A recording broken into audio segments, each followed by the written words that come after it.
Hello class, welcome back बच्चों। तो प्यारे बच्चों, स्टार्ट करते हैं नया लेक्चर। बेटा सब सामने देखेंगे। आज एक ऐसा क्वेश्चन करेंगे जिससे सब कुछ रिवाइज हो जाएगा। बेटा हमने ना लास्ट चैप्टर किया था कैश बुक, और अगर आप बुक में नाम देखो ना तो लिखा हुआ है book of original entry hyphen करके लिखा है कैश बुक। ठीक है ना। सेम बात मैं बता देता हूँ इस चैप्टर के लिए भी। डीके गोयल सर की बुक में तो नहीं, पर अगर आप कोई और प्राइवेट राइटर उठाकर देखो तो उसमें भी ऐसे लिखा हुआ है बुक और book of original entry special purpose subsidiary books. बेटा ये बुक ऑफ ओरिजिनल एंट्री का क्या मतलब है? बेटा ये बुक ऑफ ओरिजिनल एंट्री का मतलब है कि फर्स्ट ऑफ ऑल कोई भी ट्रांजैक्शन होगी इन्हीं बुक्स में रिकॉर्ड होगी। जर्नल प्रॉपर में हम वही आइटम रिकॉर्ड करते हैं जो किसी भी और सब्सिडरी बुक में नहीं जाती। हमने बेटा कैश कॉलम, कैश बुक बनाई विद डबल कॉलम, मतलब cash column and bank column. Purchase book बना दी, सेल बुक बना दी, purchase return book, sale return book. बेटा इन 5 बुक्स के बाद जो कुछ बच गया वो आएगा आकाश भाई बाबू। 5 बुक्स के अलावा 5 बुक्स के अलावा जो कुछ रह गया वो बेटा जर्नल प्रॉपर में रिकॉर्ड होगा। अगर कोई चीज कैश बुक में रिकॉर्ड हो रही है बहुत अच्छी बात, परचेज में रिकॉर्ड हो रही है बहुत अच्छी बात, सेल में रिकॉर्ड हो रही है उससे भी अच्छी बात, परचेज रिटर्न सेल रिटर्न में हो रही है अच्छी बात। जो इन 5 बुक्स में कहीं नहीं आएगा वो बेटा जर्नल प्रॉपर में जाएगा। इक्का दुक्का एग्जाम्पल हमारे पास हैं भी, हमने डिस्कस भी किए थे। अगर आप फिक्स एसेट्स को बाय कर लो ऑन क्रेडिट तो बेटा कहाँ जाएगा ये? भैया अगर कैश करता तो कैश बुक में चला जाता। अब मैंने परचेज, और अगर बाबू गुड्स खरीदे होते उधार पे तो परचेज बुक में चला जाता। अब मैंने खरीदी भी फिक्स एसेट्स और खरीदी भी उधार है तो बेटा कहीं और जा ही नहीं सकता, कोई ऑप्शन ही नहीं है, एक ही ऑप्शन है जर्नल प्रॉपर। ठीक है ना जी। ऐसे ही हमने बात करी थी depreciation on fix assets. Again बेटा एंट्री होगी डेप टू फिक्स एसेट्स, कहीं और जा ही नहीं सकता, जर्नल प्रॉपर। समझ में आ रही है बात बाबू? अभी फिलहाल हम एक ऐसा क्वेश्चन करने जा रहे हैं जिसमें सारी बुक्स बन रही है, सारी की सारी बुक्स। ठीक है ना, ये बहुत क्लैरिटी देता है क्वेश्चन। पढ़ते हैं। कहता है enter the following transactions of Kumar Bros in appropriate subsidiary books. Kumar books की, कुमार ब्रोस की बुक्स बना रहे हो आप। कहता है ये कुछ ट्रांजैक्शन है एप्रोप्रिएट सब्सिडरी बुक्स में दिखा दो। और मैं कहता हूं क्वेश्चन भी बहुत ठीक ठाक है। ठीक है जी। अभी मैं आपको बता देता हूं बेटा, सारी बुक्स का फॉर्मेट चाहिए मुझे, पर हाँ अगर एक आध ट्रांजैक्शन मुझे दिखानी हो। 1 मिनट, 3 जनवरी की ट्रांजैक्शन पढ़ना। Purchase from Ramlal and sons 10 chest of tea at the rate 720 each less 10% trade discount. बाबू इस क्वेश्चन में ना एक बात की सहूलियत मुझे दिखाई दे रही है। किस बात की? कि परचेज भी है उधार भी है, पर कहीं पर जीएसटी का जिक्र नहीं है। अगर परचेज पे जीएसटी नहीं है तो ऑब्वियस सी बात है ना परचेज रिटर्न पे होगा ना सेल्स पे होगा, अगर सेल्स पे नहीं होगा तो सेल रिटर्न पे नहीं होगा। चारों बुक में जीएसटी के कॉलम की जरूरत नहीं है, ये बात थोड़ी सी आसान है। परचेज बुक में वैसे हम टोटल 10 कॉलम बनाते थे। Date, particular, invoice number, LF, details, purchase, input CGST, input HGST, input IGST और टोटल। शुरू के 5 कॉलम बड़े काम के, date, particular, invoice number, LF और डिटेल्स। बाकी परचेज, तीनों इनपुट्स और टोटल। सेल बुक में सेम कॉलम है, बस परचेज की जगह वर्ड सेल आना था, इनपुट की जगह वर्ड आउटपुट आना था। ठीक है जी। परचेज रिटर्न में एक बात थोड़े से काम की थी। परचेज और परचेज बुक और परचेज रिटर्न बुक में एक ही कॉलम का अंतर है, बस परचेज की जगह परचेज रिटर्न तो हो ही जाएगा। इनवॉइस नंबर नहीं आएगा, अगर आपको याद आयो आएगा debit note number, credit note number. Journal entry सोचो परचेज की, परचेज की एंट्री क्या होती है? परचेज टू क्रेडिटर, और परचेज रिटर्न की क्या होगी? Creditor to purchase return. Party कहां पर दिखाई जा रही है परचेज रिटर्न वाली एंट्री में? Creditor debit to purchase return. Creditor कहां दिखाई जा रहा है, पार्टी कहां दिखाई जा रही है? Debit side, debit note number आएगा। हम इसी लॉजिक पे तो डेबिट नोट नंबर करते थे कि पार्टी तुझे डेबिट करके भेज रहा हूं। ठीक है ना। ऐसे सेल रिटर्न बुक में इनवॉइस की जगह क्या आएगा? Credit note number. ठीक है पुत्र, याद आ रही है बात सारी? बाबू अब मैं फॉर्मेट बनाना शुरू करूंगा, मतलब हाँ मेरे बनाने का मतलब है आप करोगे शुरू, ठीक है जी। कैश बुक डबल कॉलम के हिसाब से फॉर्मेट, इधर पहले सुन लो। डेट पर्टिकुलर एलएफ कैश और bank, date particular LF cash और बैंक, कैश बुक का फॉर्मेट डन। परचेज बुक में टोटल 6 कॉलम बनाएगा, date particular invoice number LF detail और आखिरी कॉलम बना देना टोटल का, बाकी किसी की जरूरत नहीं है, कुछ है ही नहीं। सेम सेल बुक में 6 कॉलम, परचेज रिटर्न में सेम 6 कॉलम, बस नाम देख लेना, इनवॉइस का नहीं आएगा, डेबिट नोट नंबर। ऐसे ही सेल रिटर्न बुक में बेटा क्रेडिट नोट नंबर, 6 कॉलम। उसके बाद जर्नल एंट्री का format, date particular LF amount debit amount credit, ठीक है। थोड़ा सा मम्मी नहीं डांटेगी, थोड़ा सा स्पेस देकर बनाना, ठीक है। नोटबुक जल्दी खत्म होगी, मम्मी पक्का नहीं डांटेगी, थोड़ा सा स्पेस देकर बनाना। पहले पेज पर कैश बुक और परचेज बुक, बस इतना ही फॉर्मेट हो। अगले पेज पर cell book, purchase return, cell return, इतना ही फॉर्मेट हो। तीसरे पेज पे जर्नल का फॉर्मेट हो। फटाफट से फॉर्मेट बनाओ, स्पीड बढ़ाकर जल्दी से। लोगों का अब मेरी तरफ देखो, फॉर्मेट बना या नहीं बना, सब काम छोड़ दो, जो जब एक बार बोल दिया जाता सुन लिया करो बेटा। एक एक करके सारी ट्रांजैक्शन डिस्कस करेंगे, थोड़ा आप ही ट्राई करना कि कौन सी आइटम कहाँ जानी चाहिए, ठीक है जी। कौन सी आइटम किस बुक में रिकॉर्ड होनी चाहिए, सबसे इंपॉर्टेंट बात है। पढ़ते हैं। जनवरी 1 आपको बेटा कुछ एसेट्स दी हुई हैं, ऐसे ही बेटा जनवरी 1 में कुछ लाइबिलिटीज भी गिवन है। समझदार को इशारा काफी, ये बेटा ओपनिंग एंट्री है, पिछले साल के बैलेंसेस में इस साल लेके आ रहा हूं, या कह लो पिछले महीने के बैलेंसेस में इस महीने लेकर आ रहा हूं, ठीक है जी। और ओपनिंग एंट्री है तो कैसे करते थे हम जर्नल एंट्री में, सारी एसेट्स लिखने के बाद एक लाइन छोड़ते थे, फिर सारी लाइबिलिटीज लिखते थे। वो लाइन मैंने इसलिए छोड़ी है कि अगर कोई बैलेंसिंग फिगर अराइज हुई ऑन द डेबिट साइड, उसका नाम गुडविल लिख दूंगा, और अगर कोई बैलेंसिंग फिगर अराइज हुई लाइबिलिटी साइड तो उसका नाम कैपिटल लिख दूंगा। और मैंने लॉजिक बताया हुआ है, अगर लाइबिलिटी साइड कैपिटल ना दिखे तो समझ जाना कैपिटल ही बैलेंसिंग फिगर आएगी, कोई दुनिया की ताकत नहीं रोक सकती, ठीक है जी। अब बाबू ये तो बात समझ में आ गई कि जर्नल एंट्री क्या होती है, कैसे होती है। अब फिलहाल ये बताओ किस बुक में रिकॉर्ड करो। बेटा कैश बुक नहीं है ओपनिंग एंट्री रिकॉर्ड करने के लिए, परचेज बुक नहीं है, ना सेल बुक है, ना परचेज रिटर्न बुक है, ना सेल रिटर्न बुक है। एक ही चीज बची है, जर्नल प्रॉपर। जर्नल प्रॉपर में ही रिकॉर्ड कर सकते हो बेटा इस जर्नल एंट्री को, कुछ और बचता नहीं है। तो बाबू जर्नल का फॉर्मेट आपने रेडी किया है, फटाफट से ओपनिंग एंट्री पास कर दो। दुनिया की सारी एसेट डेबिट होती हैं, सारी की सारी एसेट्स डेबिट करने के बाद एक लाइन छोड़ना, फिर लाइबिलिटीज लिखना। फटाफट से स्पीड बढ़ाओ, लिख दो। सामने देखो ओपनिंग एंट्री मेरी तरफ से डन है। अब थोड़ा सा स्पीड बढ़ाएंगे, 3 से 4 एंट्री डिस्कस करेंगे, सब सामने देखेंगे। बाबू नेक्स्ट एंट्री क्या था, purchase from Ramlal and son 10 chest of tea 720 each less 10% TD. बाबू जनवरी 3 की ट्रांजैक्शन है, रामलाल से सामान खरीदे और कुछ नहीं कहा तो उधार ही है, और परचेज बुक में उधार परचेजेस ही रिकॉर्ड होती हैं।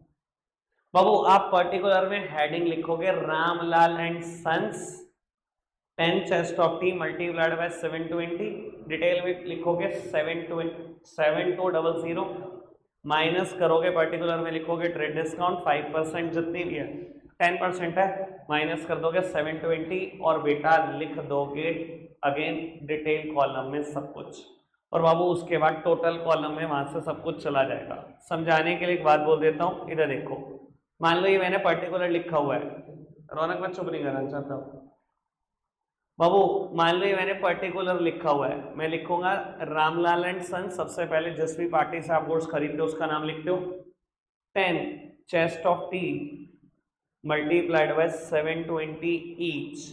बाबू डिटेल कॉलम में मैंने लिखा 7200 minus trade discount at the rate 10%, detail column में ही लिख रहा हूं 720 मैंने माइनस कर दिया बेटा।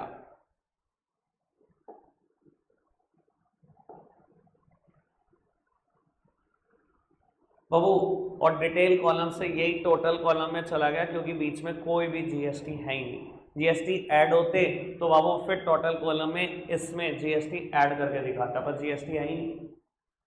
सिंपल है बात, ठीक है। ये कर लेना कैसे भाई, रुक जाओ यार, समझने में भी ध्यान दे दो, 4 एंट्री तो कम से कम इकट्ठी करने दो। आगे बढ़ाते हैं बाबू, कहते हैं purchase from Ghanshyam Das and company 20 tins of coffee at the rate 480 each less 5% rate discount, half the payment is made in cash and half by cheque. बाबू 20 टीन खरीदे आपने कॉफी के, किससे खरीदे? नाम तो बिल्कुल इस टाइम पर यूजलेस हो गया क्योंकि आधी पेमेंट कैश कर दी, आधी बैंक से कर दी, तो नाम का जरूरी क्या। 20 टिन ऑफ कॉफी खरीदे 480 ईच लेस 5% टीडी। और बाबू कैसे कैसे पेमेंट करी है? आधी कैश में आधी चेक से। पहले देखो 20 मल्टीप्लाइड बाय 480 9600 माइनस 5% टीडी, 5% 480 आएगा 9600 का 9120, ये टोटल पेमेंट अच्छी। आधी कैश आधी चेक, मतलब आधी करी होगी 4560 कैश से, आधी चेक से मतलब बैंक से 4560। एंट्री क्या हुई होगी? एंट्री ही बाहर निकालेगी हर चीज से। एंट्री हुई होगी purchase account debit, to cash to bank. Purchase के सामने 9120, कैश के सामने 4560 और बेटा ऐसे ही 4560 बैंक के सामने। लेकिन यहां पर सबसे इंपॉर्टेंट एक बात हो जाती है जो शायद आप नोटिस नहीं कर पा रहे, मैं कर रहा हूं। वो क्या है बात बाबू, ये समझो। जब बेटा मैंने पहली एंट्री करी ना, तो कुछ एसेट्स कुछ लायबिलिटीज ऐसी मैं पिछले महीने से इस महीने लेकर आ रहा हूं जिनका मैं बुक भी बना रहा हूं, जैसे कि कैश और बैंक। ये देखो प्लीज देखो, क्या कैश मेरे पास पीछे से उठकर आ रहा है इस महीने 5400? हाँ। क्या बेटा बैंक भी पीछे से उठकर आ रहा है? वो बात अलग है कि नेगेटिव बैलेंस है, उठकर तो पिछले महीने से ही आ रहा है कि नहीं आ रहा? तो बाबू जब आप कैश बुक बनानी शुरू करोगे, सबसे पहले जनवरी 1 की ही ट्रांजैक्शन करोगे। कैश में क्या करोगे? डेबिट साइड, कैश हमेशा डेबिट होता है, जर्नल एंट्री में भी डेबिट हुआ। आपने डेबिट साइड जो कि लेफ्ट हैंड साइड है लिखा होगा to balance brought down, cash column में लिखा होगा 5400। हर लाइबिलिटी क्रेडिट होती है, जब आपने इसको क्रेडिट करा तो इसका बैलेंस भी क्रेडिट साइड ब्रॉट डाउन करोगे। By balance brought down bank column में लिखोगे 36200। पहले बैलेंसेस ब्रॉट डाउन करना कैश और बैंक के, फिर इस ट्रांजैक्शन को करना। समझ आ गई ना बात? क्लियर है बात? क्योंकि पिछले महीने से कैश और बैंक का बैलेंस मैं उठाकर ला रहा हूं इस महीने, बैलेंसेस तो ब्रॉट डाउन करोगे ही ना इस महीने कि पिछला भी कैश पड़ा था, पिछला भी बैंक का पैसा देना था, या सीधा आगे आगे शुरू कर दोगे? क्लियर हो रही है बात? पक्का से आगे बढ़ जाते हैं, बस 6 तक कर लेते हैं, फिर आप नोट डाउन कर लेना। Purchased machinery for 10,000 from Pramod and company on credit. Machinery खरीदी है प्रमोद एंड कंपनी से उधार पर। सर एंट्री क्या हुई होगी? पहले एंट्री सोचो, बुक्स भी सोच लेंगे। Machinery debit to Pramod and company, कहीं नहीं जा सकता एक्सेप्ट जर्नल प्रॉपर, चुपचाप जर्नल प्रॉपर में चिपका देना। क्लियर है बात? अब बाबू सबसे पहले कैश और बैंक का बैलेंस ब्रॉट डाउन करो, फिर ये ट्रांजैक्शन करो, फिर ये ट्रांजैक्शन करो। मिनट मिलेंगे बेटा 3 करने के लिए, फटाफट से स्टार्ट हो जाओ। बात को आगे बढ़ा रहे हैं। 5th की कैलकुलेशन बस इतनी सी थी कि 20 टिन्स ऑफ कॉफी शायद खरीदे हुए थे 480 के हिसाब से 9600, 5% टीडी थी, इसका 5% कैलकुलेट कर लोगे। कहता है आधे पैसे से कैश दिए और आधे चेक से दिए। एंट्री होती purchase account debit to cash to bank. अगर मन में सोचने वाली बात है, मैं कैश और बैंक दोनों ही अकाउंट बना रहा हूं अपनी कैश बुक में।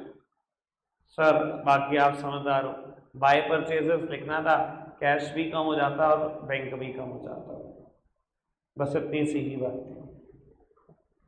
ठीक है जी, चलो जी आगे बढ़ाते हैं बात को। बेटा चर्चा करते हैं 8th पर, 10th पर, 12th पर, उसके बाद देखेंगे। 8th one, received cash from Balaji and company 6800 and full settlement of their account. बाबू आपको लगेगा कि यार बालाजी एंड कंपनी का नाम कहाँ आया? देखो यहाँ पर आएगा, ओपनिंग एंट्री में देखो, आपने बालाजी एंड कंपनी से 7,000 लेने थे, कहता 6,800 में फुल सेटलमेंट हो गई। पहले बेटा मन में जर्नल एंट्री, मतलब जर्नल एंट्री तो हर चीज का सॉल्यूशन है, आपको पता ही है मैं कितने टाइम से बोलता आ रहा हूँ, जर्नल एंट्री के बिना कोई चैप्टर नहीं कर सकते, कोई भी नहीं।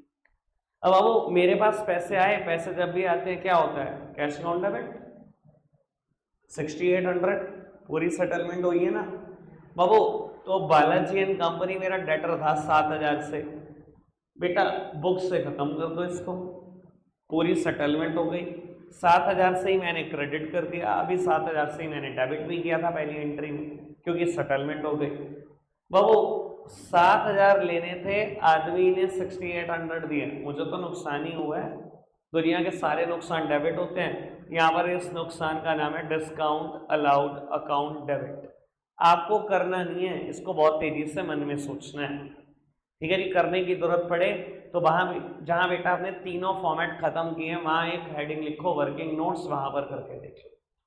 अब आपको बताता हूं बेटा इसकी पोस्टिंग कैसे होनी चाहिए। कोई बताना चाहेगा कहां पर क्या जाना चाहिए, कैसे पोस्ट करना चाहिए? राघव भाई बताओ कहां पर दिखाऊं इसको और कैसे?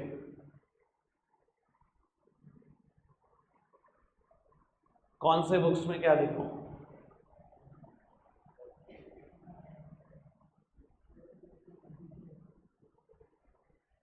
भाई हाँ, और कितने को राघव है भैया मेरे एंड दो, मैं तो तेरी तरफ ही देख रहा हूँ बहुत देर से भाई। हाँ कटारिया जी दसो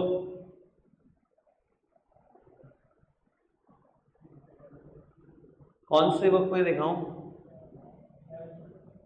कैश बुक में बाबू, लेकिन थोड़ी सी बात को समझो बेटा, कैश वाला पोर्शन सिर्फ 6,800 का है, 200 रुपए का भी तो कोई पोर्शन है।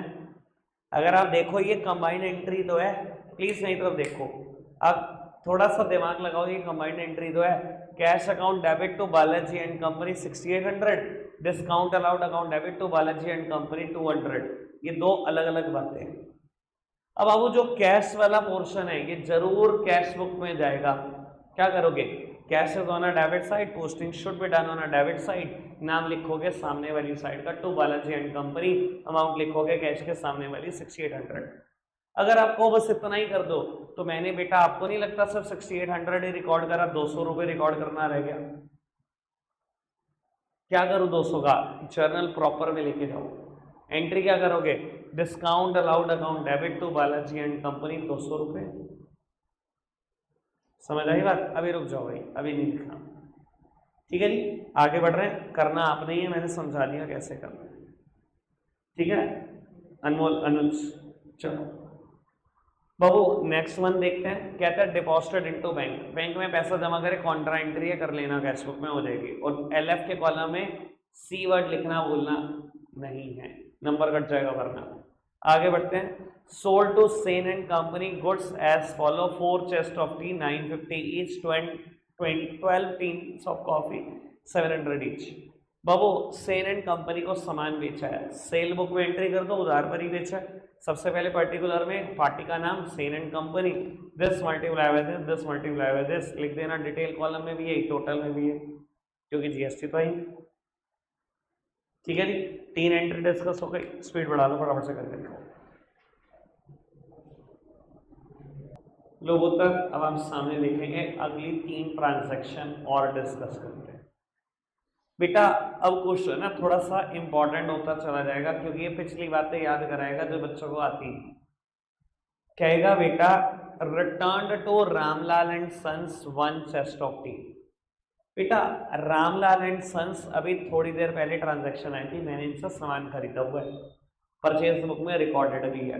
कहता है आपने सामान वापसी कर दिया, 1 चेस्ट ऑफ टी, रेट बताया नहीं, जिस रेट पे खरीदा होगा उसी रेट पे तो वापसी जाएगा, ठीक है जी। आपको जाना पड़ेगा, पीछे देखना पड़ेगा।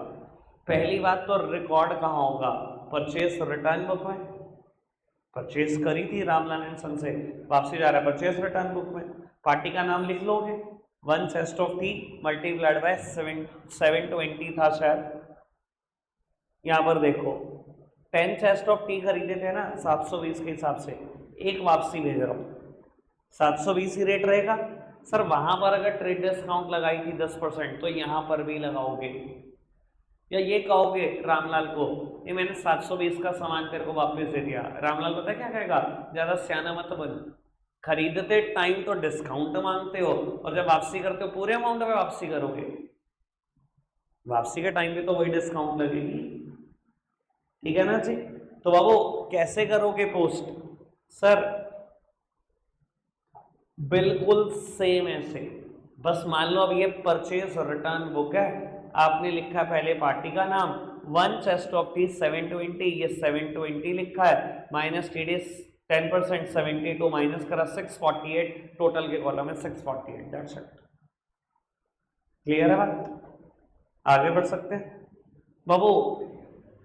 कहता है नेक्स्ट ट्रांजैक्शन में sold to Ravishankar 20 chest of tea 1000 each less 5% trade discount, sale book पे रिकॉर्ड कर दूं, रविशंकर को बेचा है, कैश का कोई हिंट नहीं है, मतलब उधार है, पहले पार्टी का नाम Ravishankar 20 multiply by 1000, 20,000 detail column minus कर दो 5% टीडी 1000 रुपए, 19,000 ले जाना, टोटल कॉलम में भी 19,000 को है ही क्या, ठीक है जी बाबू। उसके बाद Ravishankar return 1 chest of T, rate नहीं बताया बाबू, जिस रेट पे बेचा है उसी रेट पे तो वापसी लोगे, और अगर ट्रेड डिस्काउंट पहले भी दी तो अब भी रहेगी, ठीक है जी। सेल रिटर्न बुक में रिकॉर्ड कर दोगे, मैंने सामान बेचा था रविशंकर को, सेल बुक, वहां से वापसी आ गया, सेल रिटर्न बुक, ठीक है। फटाफट से करके दिखाओ 3 ट्रांजेक्शन, 3 ट्रांजैक्शन आप करोगे, रखेंगे हम आज के लिए इतना ही, आपके लिए एक होमवर्क है, सिर्फ एक नहीं चलो 2 करो।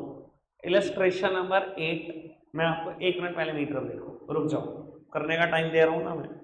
इलस्ट्रेशन नंबर 8 बहुत सिंपल है, उसमें ना आपको कहा है जर्नल प्रॉपर का फॉर्मेट बनाकर ये ट्रांजैक्शन जरा जर्नल प्रॉपर में रिकॉर्ड कर दो, कुछ नहीं, जर्नल एंट्रीज है सिर्फ, जो कहीं और किसी बुक में नहीं जाती है। अब भैया जर्नल एंट्री कर रखी है, मैं क्यों कराऊं इलस्ट्रेशन नंबर 8, हो जाएगा। इलस्ट्रेशन नंबर 10 है ये और खत्म है, 8 से भी खत्म है बाबू। इलस्ट्रेशन नंबर 10 में ना आपको 10 ट्रांजैक्शन दे रखी है, आपको कहता है mention the subsidiary book in which the following transaction are recorded along with reason thereof. आप ये बताओ कौन सा किस सब्सिडरी बुक में ट्रांजैक्शन जाएगी रीजन के साथ, जैसे कि purchase of furniture on credit, furniture एक एसेट खरीदी वो भी उधार पे, जनरल प्रॉपर में जाएगी, सबको पता है। जैसे कि sale of goods on credit sale book में जाएगी। 10 ट्रांजैक्शन, 10 भी नहीं है 8 हैं, और बाबू ये बताना किस बुक में जाएंगी, दैट्स इट विद रीजन, खत्म हो गया। तो 8th इलस्ट्रेशन और 10th इलस्ट्रेशन करके आना, 9th में कल पूरा करा दूंगा, चैप्टर खत्म, परसों से कर लेंगे रिविजन, ठीक है जी। रख रहे हैं हम आज के लिए इतना ही है, आप फिलहाल वो 3 ट्रांजैक्शन करो, बाय बाय।